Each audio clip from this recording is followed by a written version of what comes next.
આ સેવાનો ભાવ 3 કલાકની નોકરી તમે કહ્યું એ પ્રમાણે આ સેવાનો ભાવ કે એક પીએચડી વાળી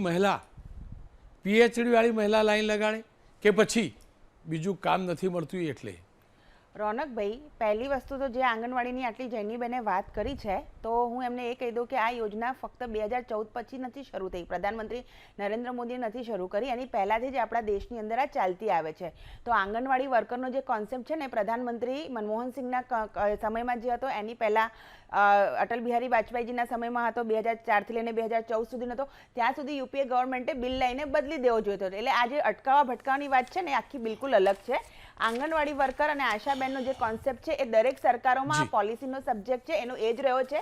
હિમાચલ પ્રદેશની અંદર અત્યારે છે કોંગ્રેસની સરકાર છે. જૈનીબેન મને કહી દે કે કર્ણાટક અને હિમાચલ પ્રદેશની અંદર એ લોકો આજે જ આંગણવાડી વર્કરને જો કાયમી કરવા માંગતા હોય એ મને અત્યારે જ કહી દે, કે છે ને કાયમી કરી શકે છે. અરુણભાઈ પણ અહીંયા બેઠા છે.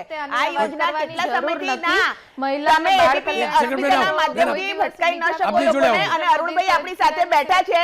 હું ઓપન ચેલેન્જ કરું છું કે જ્યારે પોલિસી આપણે પક્ષાપક્ષી રાજનીતિથી દૂર જઈશું, જે પ્રમાણે પોલિસીસ કામ કરે છે એ પ્રમાણે દરેક રાજ્યોને કેન્દ્ર સરકારોની જે પોલિસીઝ છે એ પ્રમાણે જ કામ કરે છે.